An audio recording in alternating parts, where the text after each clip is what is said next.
Yeah, I'll react to that, sure. Okay. Hi guys, I'm questioning whether I should even put up the video I did right before this, from this same channel, Tours by Foot London.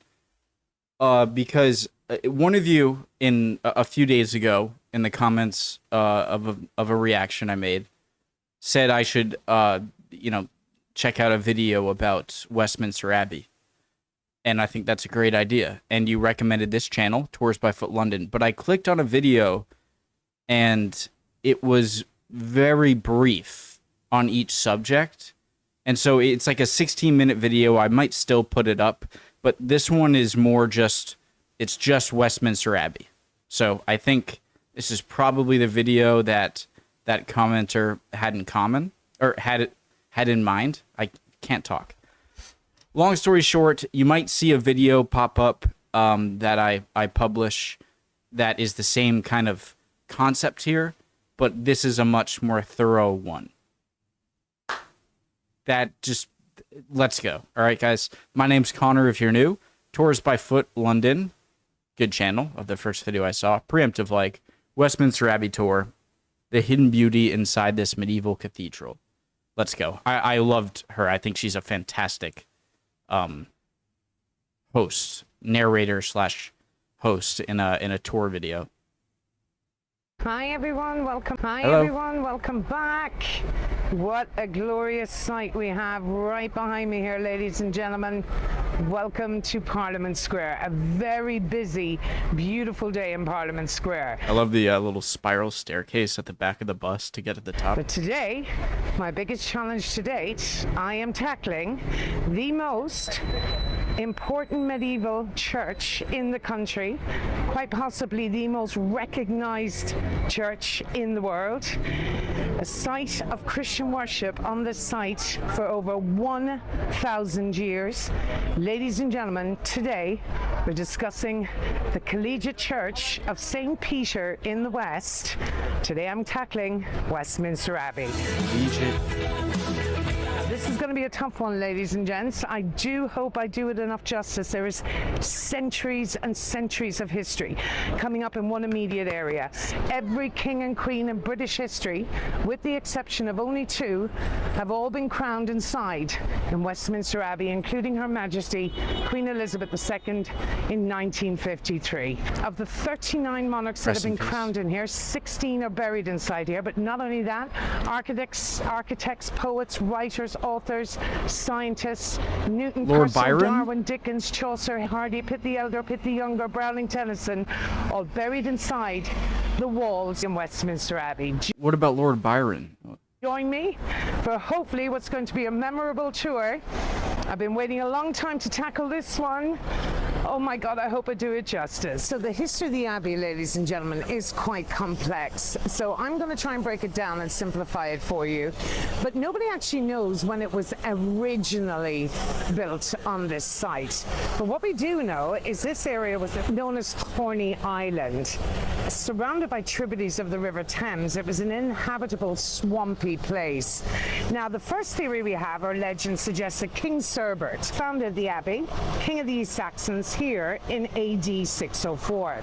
Then later on, the Bishop of London, Bishop Dunstan, he brought 12 Benedictine monks here from Glastonbury to found a monastery in 960. Now, those Benedictine monks formed the first abbey. 100 years later, King Edward the Confessor. Guys, just let me get my water bottle. It's like right over there. Just hold it.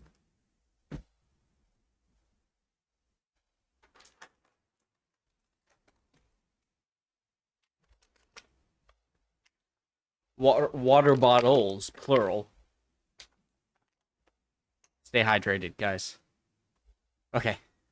We're good. Let's go. The Bishop Dunstan, he brought 12 Benedictine monks here from Glastonbury to found a monastery in 960. Now, those Benedictine monks formed the first abbey. 100 years later, King Edward the Confessor.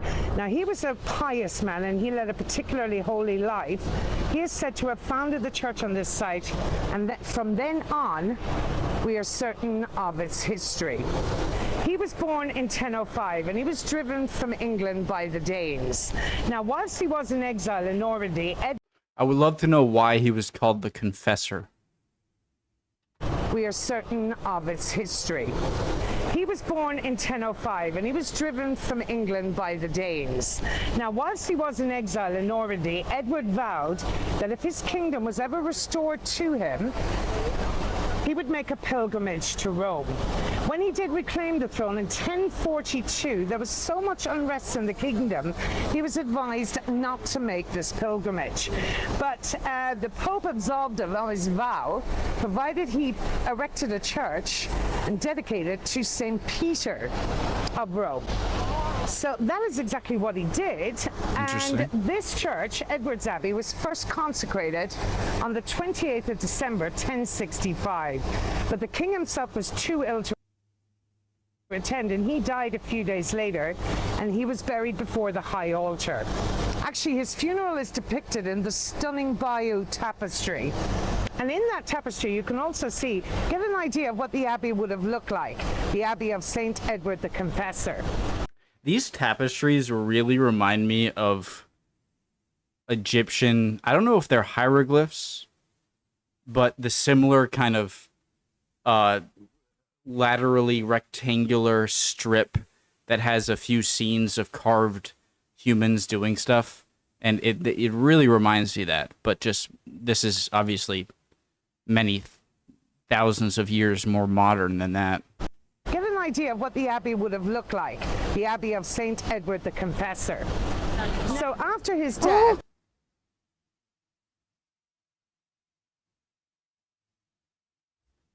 Doggy. Snake? Cat? Bird. looked like, the Abbey of St. Edward the Confessor. So after his death, St. Edward the Confessor's life of piety was rewarded. He was made a saint in 1161. And miracles were said to have occurred in his tomb, as his reputation as a holy man grew. And King Henry III held St. Edward the Confessor in such high regard, he set about building a new shrine for him on the existing site in the form of a new glorious church, ladies and gents, in the Gothic style, with slender pointed arches and larger window work.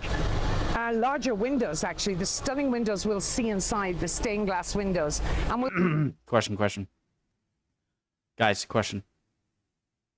So, he died in 1065?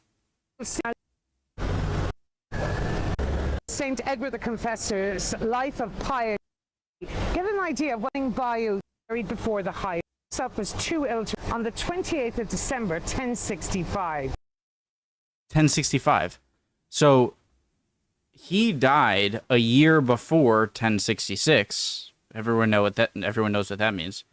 And yet, even after the power of the land changed with William the Conqueror, and then eventually later kings of England, he was still seen as very.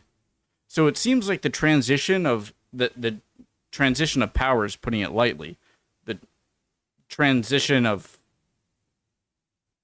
just the Normans coming in charge, they clearly must have had not a negative relation or outlook on the previous people or rulers. Am I at the right place? He was St. Edward the Confessor in such high regard, he set about building a new shrine for him on the existing site in the form of a new glorious church, ladies and gents, in the Gothic style, with slender pointed arches and larger window work. Larger windows, actually. The stunning windows we'll see inside, the stained glass windows. And we'll see these pointed arches and these flying buttresses when we head inside very shortly. So work started on that church in 1245, and it is very much the framework of the church you see today. So in 1376, the foundation stone was laid for a new nave. And over the next 140 years, with the help of Richard II, the nave was completed. That Lionheart? By 1503, Henry III's Lady Chapel was pulled down, and a new Lady Chapel was begun by Henry VII. And that's where we're headed right now, to show you the outer side of Henry VII's Lady Chapel, named after Our Lady, of course. Now, just as we're passing here as well, though, you will see St. Margaret's Church, another part that you can visit when you come to London, and that one is actually free of charge. Winston Churchill married here, Samuel Pepys married here, and Sir Walter Raleigh is buried inside in this building, as is William Caxton. Sir Walter Raleigh is kind of in American history too. Raleigh, North Carolina is named after him. So, fun fact, he's somewhat of an American figure too. Inside. Well, is he in America?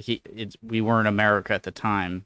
You know what I mean, right? In this, Pepys married here, and Sir Walter Raleigh is buried inside in this building, as is William Caxton, who brought the printing press to the UK. So this is the Henry VII Lady Chapel. Oh, it's so beautiful. This is a masterpiece inside, ladies and gents. So you'll see the different building and construction as we head inside. There's Gothic, English Gothic, French Renaissance, and influences of all these different styles of architecture inside the building. I never really see glass inside of stone frames.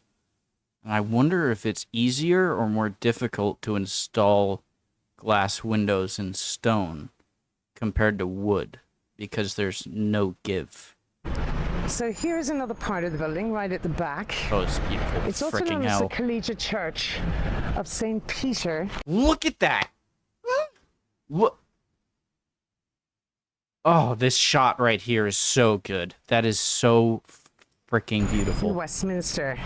And I need to explain that. I gotta shut up and stop pausing. I'm sorry. Okay. Here's another part of the building right at the back. It's also known as the Collegiate Church of St. Peter in Westminster. And I need to explain that to you right now.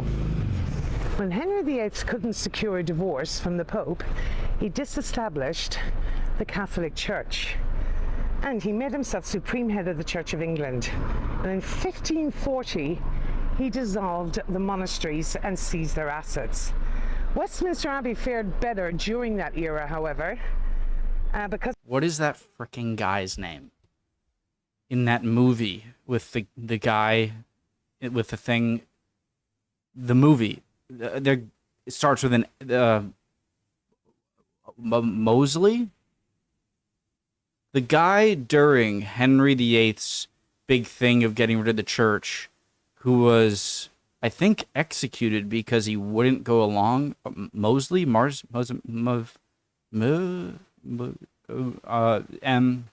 of its royal... Westminster Abbey fared better during that era, however, because of its royal connections, and it survived being pillaged and was refounded as a cathedral with a bishop and a dean. But again, this wasn't to last, because once his daughter, Queen Mary I, succeeded, she was a devout Catholic, and she reinstated the abbey, converted the abbey back into a monastery, and the monks were returned. However, again, this wouldn't last, because her sister Elizabeth I, she changed the rules yet again. When she ascended the throne just 5 years later, in 1558, she again reversed Mary's changes, and she refounded the abbey again, but this time as the Collegiate Church of St. Peter in Westminster, once more with a dean and chapter. The difference here, however, the dean was only answerable to the sovereign, answerable to nobody else but the sovereign, and this allegiance solely to the sovereign still exists to this day. In fact, it's known as a royal peculiar. There's only two known royal Royal peculiars peculiar? in the UK, and that is St. George's Chapel, which we covered on our Windsor tour, ladies and gents, and Westminster Abbey here. But just to give you a brief idea of some of the monarchs that are in here. Mary, Queen of Scots, Queen Elizabeth I, Queen Anne, Charles II. A royal peculiar is a Church of England parish or church exempt from the jurisdiction of the diocese. Okay. All right. Okay. Second, Mary, Queen of Scots, Queen Elizabeth I, Queen Anne, Charles II, Henry III is buried in here, Edward I, Richard II, Henry V, Henry VII is here, Mary II, and William III. They were the joint monarchs. But just have a look here at this incredible, the towers. So, they were the next major milestone architecturally in the Abbey in 1745. Now, in 1995, a major restoration took place of the Abbey, of the exterior stonework of the Abbey, and was completed, and new statues were added to the west front, including 10 of 20th century martyrs. Also, I just want to say, guys, I don't know why, okay? Idea but of some of the monarchs that are in here. Mary, Queen of Scots, Queen Elizabeth I, Queen Anne, Charles II. Queen Anne, she's like, I think she's she's. I don't. I can't explain it. She's like my historical crush. I don't get it. Okay. Call me weird. I don't care. I almost wish I didn't say that. Never mind. It's incredible. The towers. I don't care. Sue me. That's how I feel. So, they were the next major milestone architecturally in the Abbey in 1745. Now, in 1995, a major restoration took place of the Abbey, of the exterior stonework of the Abbey, and was completed, and new statues were added to the west front, including 10 of 20th century martyrs. Also, the newest addition are the Diamond Jubilee galleries on top of the Abbey, and we're going to be heading up there today, where you can now access the very roof up on top, and the view we're going to see is quite possibly my favorite view inside. So without further ado, that's a brief rundown of the history. We'll be speaking a little bit more. Was Notre Dame built around the same time? They just look so similar. So without further ado, that's a brief rundown of the history. We'll be speaking a little bit more about it. Let's head inside, oh my God, ladies and gents. I love churches, which is kind of ironic because I'm not religious at all. I like religion in like historical context, but I'm not religious. But I love churches. Like they're so beautiful inside. We enter the Abbey through the north transept, and in this section it contains several large statues of 18th and 19th century prime ministers, including Viscount Palmerston, Robert Peel, Benjamin Disraeli, and William Gladstone. This vibrant stained glass window by David Hockney celebrates the long reign of Queen Elizabeth II. This area is known as the Statesman's Isle, and everywhere we look, we are reminded of the inextricable link between church and state in Britain. The next section of the Abbey commemorates musicians. Known as the Musicians' Isle, it commemorates some of Britain's most celebrated musicians, including John Blow, Orlando Gibbons, Edward Elgar, Adrian Cedric Bolt, Benjamin Britten, and William Walton. Coming up on the left-hand side, this stunning marble monument commemorates Lord Kingsale, who is buried here along his wife Anne, and seated beside him, William Wilberforce, a timeless campaigner for the abolition of slavery and a key campaigner for the anti-slave movement. Don't tell me that's stone.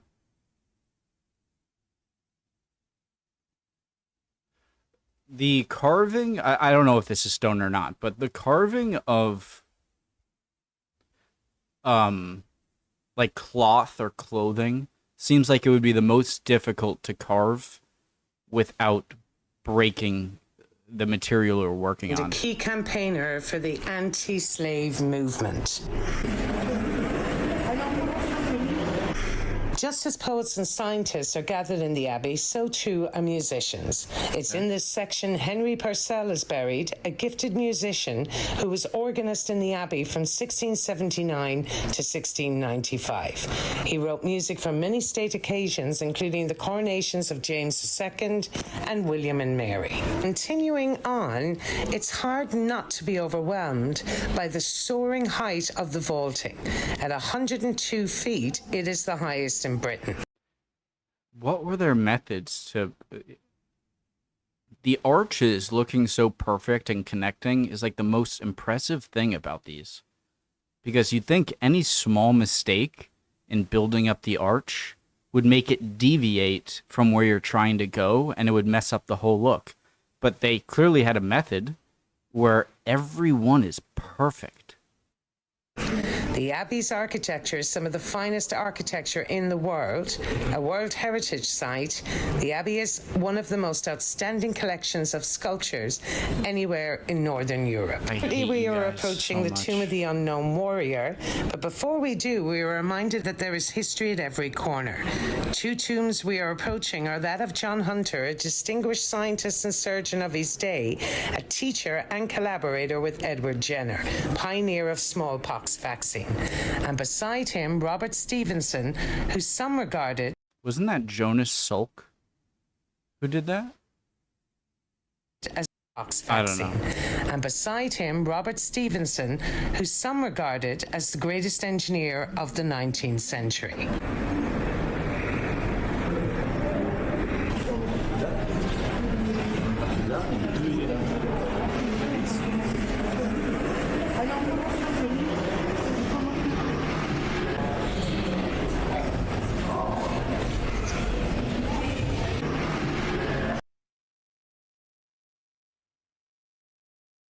And shortly, we will see a plaque commemorating David Lloyd George, one of many prime ministers commemorated in the Abbey. That's a familiar name. And don't forget to take in the stunning sight of the stained glass windows in the Abbey. The one we are looking at now was erected in memory of the Royal Army Medical Corps of all ranks who gave their lives in service for their country in the First and Second World Wars. Our next stop will be the Tomb of the Unknown Soldier. The most famous grave in the Abbey has come to symbolize the dead of not just the First World War, but of all wars. Every official visit by a foreign head of state starts with the laying of a wreath at the grave, and each year on Remembrance Sunday, it is the focus for the Abbey's Act of Remembrance. I'm annoying myself with how much I'm talking. I'm sorry. I'm not just freaking... With the laying of a wreath at the grave, and each year on Remembrance Sunday, it is the focus for the Abbey's Act of Remembrance.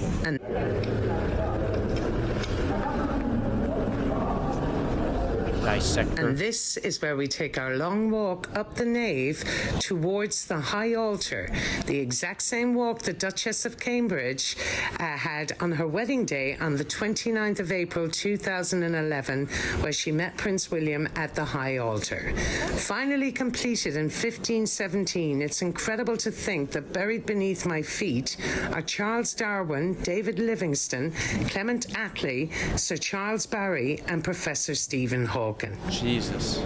The choir screen we are approaching, to the left is the monument to Sir Isaac Newton by J.M. Reisbach, and to the right is James Earl Stanhope.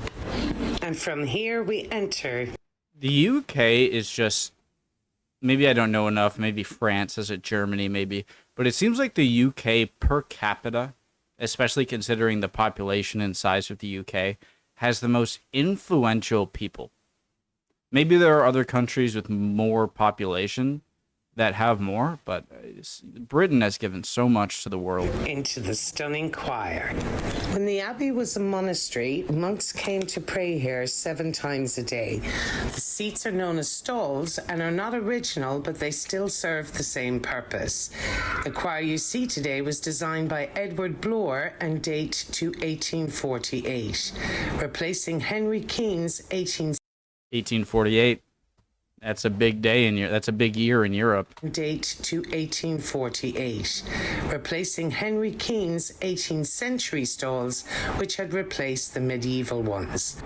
The Abbey's clergy and choir worship here daily, and some of the stalls have plaques showing who sits at them on special occasions, including the Sovereign Stall, High Commission stalls from 4 dominions of Canada, Australia, New Zealand, and South Africa.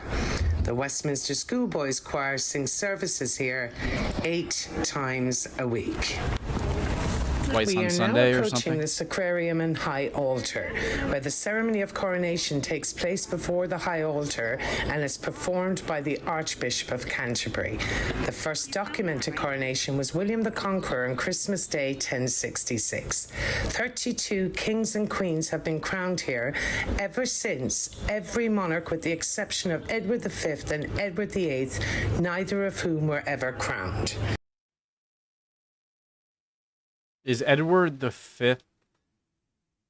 No. That's George the Seventh. Why weren't they? Of Edward V and Edward VIII, neither of whom were ever crowned. The coronation Like to know chair why. is placed here in the center of the high altar. Made in 1297 on the orders of Edward I to house the Stone of Scone, which the king had captured in Scotland.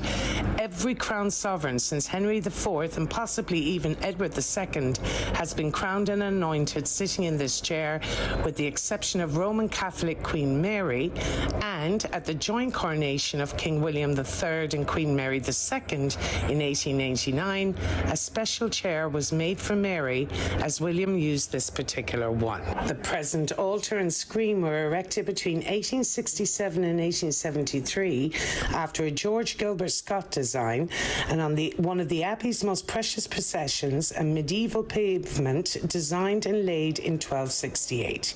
The cosmetic pavement consists of 80,000 pieces of porphyry, glass, and onyx set into Purbeck marble. One final look at the choir, which has been the worshipping part of the Abbey since medieval times, and next to the North Ambulatory, where we see the tiny chapel of Our Lady of the Pew, with its modern alabaster carving of the Virgin and Child, sculpted by Sister Concordia Scott and placed in the Abbey in May 1971. And next to the North Ambulatory, where we see the tiny chapel of Our Lady of the Pew. What's the purpose of? Is this where like just one person was allowed to pray or something? With its modern alabaster carving of the Virgin and Child, sculpted by Sister Concordia Scott and placed in the Abbey in May 1971. Next on our right, we'll see the tomb of King Henry III, who died in 1272. Henry's devotion to St. Edward the Confessor led him to choose burial close to St. Edward the Confessor's shrine.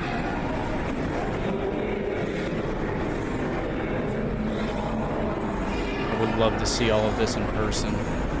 Next to St. Paul's Chapel, relics were kept here during the Middle Ages, including the cloth in which it was alleged St. Paul's head was wrapped after execution. The decorative ornate screen on the right and the vivid colours are a reminder of how the Abbey was coloured and gilded in medieval times.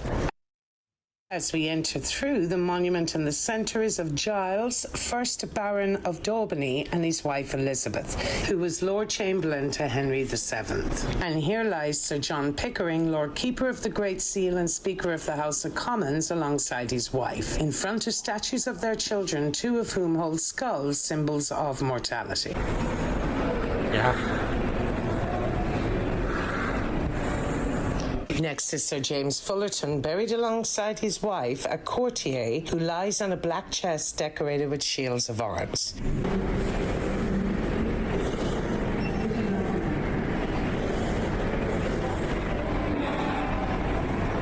Sir Thomas Bromley, Lord Chancellor and Keeper of the Great Seal. The figure depicted in white marble is Dudley Carleton, Viscount Dorchester. Why is he This upward? colourful effigy is Frances Sidney, Countess of Sussex. She is depicted here in her robes with a coronet, and a porcupine painted blue and gold rests at her feet. This represents her family's crest. The striking black and gold tomb is that of Sir Francis Cottington and his wife Anne. She predeceased Francis by 18 years, and although he died a royalist exile, his body was brought back to be reinterred with his wife in 1678. Behind the iron bars rests Giles Daubeny and his wife Elizabeth. Exit through this decorative ornate screen with stone tomb chest and vaulted canopy. This stunning monument is dedicated to Sir Louis de Robespierre, Baron Bourgier. Our next stop is the shared tomb of Queen Elizabeth I and Mary I. Elizabeth died in 1603. She was buried here under the instruction of James I. Mary I, who ruled immediately before her, died in 1558. Although the half-sisters were divided in life by their religious beliefs, the Protestant Queen Elizabeth and the Catholic Mary I lay here together for eternity. The tomb of Elizabeth I Well, I wonder what they would have thought of that. Would they have been like, all right, that's first fine. lay here together for eternity. The tomb of Elizabeth I with the grave of Mary I is a large marble monument by Maximilian Colt, assisted by John de Cretz in 1606. Also at the base of the tomb is an inscription that reads, "Near the tomb of Mary and Elizabeth, remember before God all those who divided at the Reformation by different convictions laid down their lives for Christ and conscience sake." At the east end of the Abbey is one of the most magnificent architectural achievements of the Tudor age, the Chapel of Henry VII, the Lady Chapel, dedicated to the Blessed Virgin. Most magnificent architectural achievements of the Tudor age, the Chapel of Henry VII, the Lady. Jesus Christ, that looks good. What are these, like, stalagmites looking? I don't think I've ever seen these in churches hanging down. Chapel dedicated to the So much Blessed detail. Virgin. Here we get a spectacular view of the superb fan vaulting constructed between 1503 and 1509. Here we also see the choir stalls of the chapel, and above them the heraldic banners of the Knights of the Order of the Bath, a knighthood whose title derives from the ritual washing. All of this would be so impressive, even if it was built yesterday, with every professional we have on the planet, and with every piece of the most modern technology to build all of this perfectly. It would still be impressive. Knowing that they didn't have everything today is exponentially more so. And vigil of prayer that medieval knights undertook before their investiture. The altar used. What's this flag here? Oh my God, I would love to learn about all these things, but this one's interesting. The globe? That medieval knights undertook before their investiture. The altar you see here was given to the Abbey in 1935 based on the Renaissance design of the original, which was destroyed in 1644. Behind this is the tomb of Henry VII and Elizabeth of York. From where the chapel gets its name, Henry left specific details in his will for the construction of this tomb at a cost of £1,500. Continuing on, we see the bronze effigy of George Villiers, Duke of Buckingham, a favourite courtier of James I, and some would suspect his lover. And here is the Queen's organ, a 13-stop organ commissioned in honour of the 60th anniversary of the Queen's coronation, installed permanently in the Lady Mini Chapel organ. in 2013. And this, ladies and gents, is the Royal Air Force Memorial Chapel, dedicated in 1947. Oliver Cromwell, who was responsible for executing King Charles I of England in 1649, was temporarily buried here, but his remains were removed during the restoration of the monarchy in 1660. This remarkable stained glass window is a memorial to those who died in the Battle of Britain in 1940. Wow. To those who died in the Battle of Britain in 1940.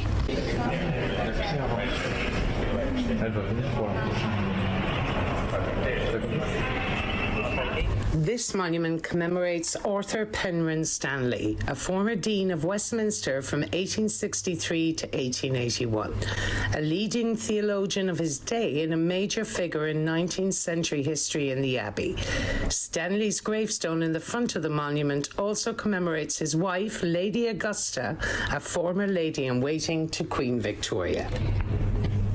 And this is the Chapel of St. Edward the Confessor, is the spiritual heart of the Abbey. What is a lady in waiting? Chapel of in waiting to Queen Victoria. And this is the Chapel of St. Edward the Confessor, is the spiritual heart of the Abbey.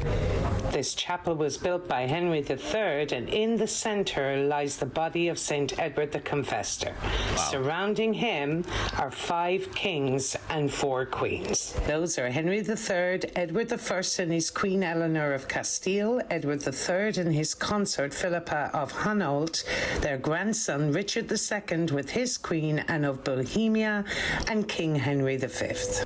Next, I'm taking you to the stunning Poets' Corner, and this area commemorates literary... No big deal. Just enormous figures in history just buried right next to Taking you to the stunning Poets' Corner, and this area commemorates literary giants that have laid to rest here, but Byron? also this wall and floor with numerous memorial plaques and statues placed here to honor distinguished poets and writers. This very wall alone we see in the center William Shakespeare, surrounded by memorials to Keats, Shelley, Johnson, Robbie Burns, just to name a few. Shortly we'll be seeing several floor memorials. Where's Lord Byron? Also, this memorial in the center is to the poets in the First World War.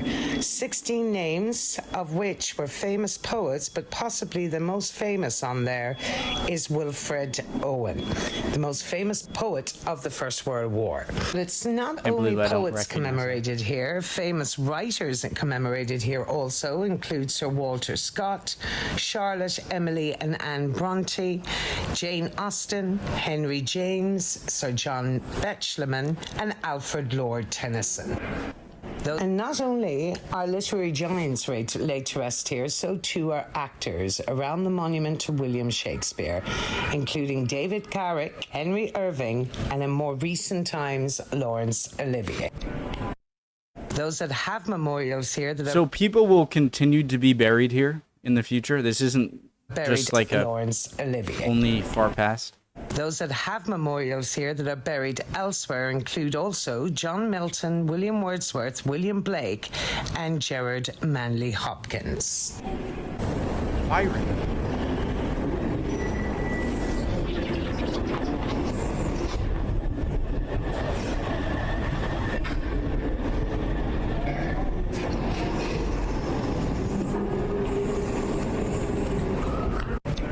And now we move on to the newly constructed Jubilee Galleries.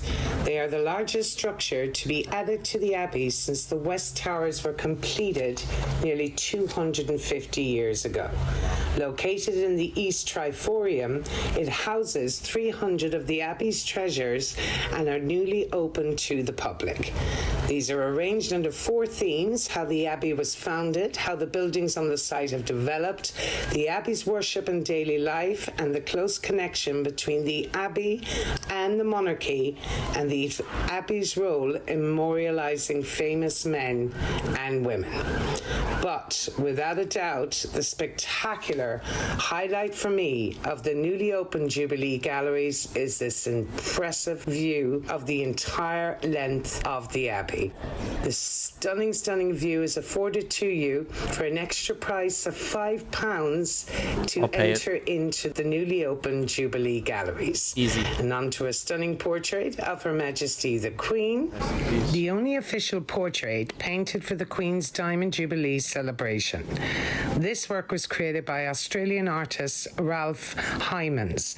Although Hymans sat with the Queen during the creation of the painting, the event depicted is an imaged one.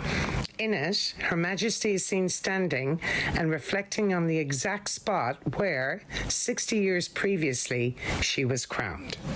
And here we'll have the replica of the coronation chair made by Queen Mary II for her joint coronation with her husband William III in 1899. 16. maybe One 9, final look yeah. here.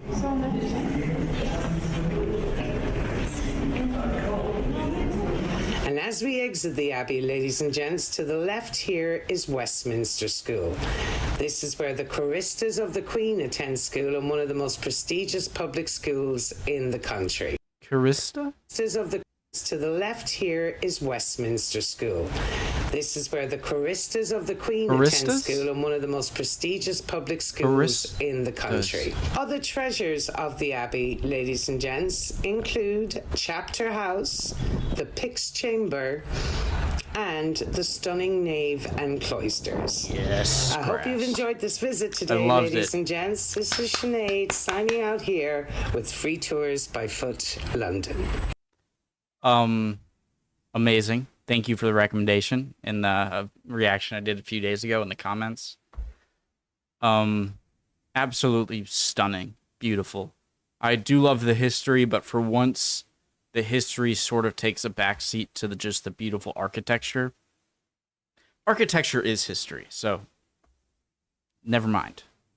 Fantastic. I love y'all. Hope you guys are all doing well. Chin up. It was a great recommendation. Thank you for that. I would love to see any comments down below. As always, we'd love for you to like and subscribe if you enjoyed watching that with me. It's completely free. So click on the subscribe button, and it's up to you. But hopefully I'll see you guys next video. Bye, guys.